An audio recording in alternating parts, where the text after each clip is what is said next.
First of all, the announcement of the constitution of Parliament itself by the election of the Speaker ushered in what was to come. Did the eighth Parliament play that role? I wasn't expecting a dramatic shift from how Parliament has always operated, although I expected that because of the closeness of the numbers involved, we were going to witness something of a different Parliament.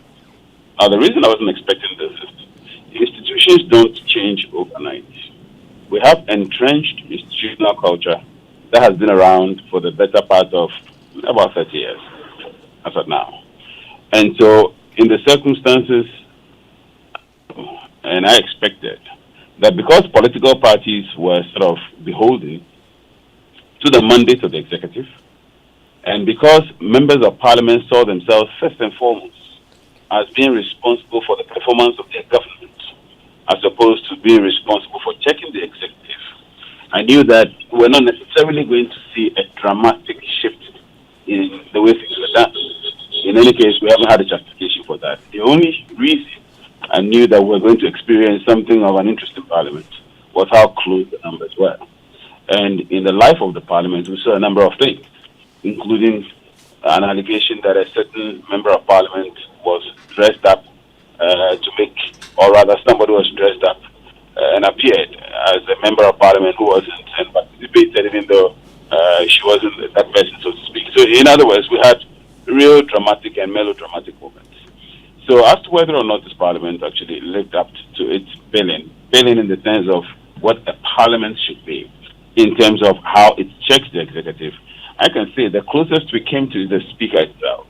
In fact, in many ways, the speaker made a difference in terms of being very strong in his interpretation of the rules, in terms of being very assertive against coordinated branches of government, including the judiciary, in terms of general leadership of Parliament. And as Professor Baford Mende has said, we may not have had an experience before. This is the first time in which we are seeing a Speaker of Parliament who is coming from the opposite end of the aisle. And in the circumstances, I think the Speaker clearly saw his mandate as someone who was to, as it were, help Parliament come into its own, instead of Parliament being in the shadows of the executive.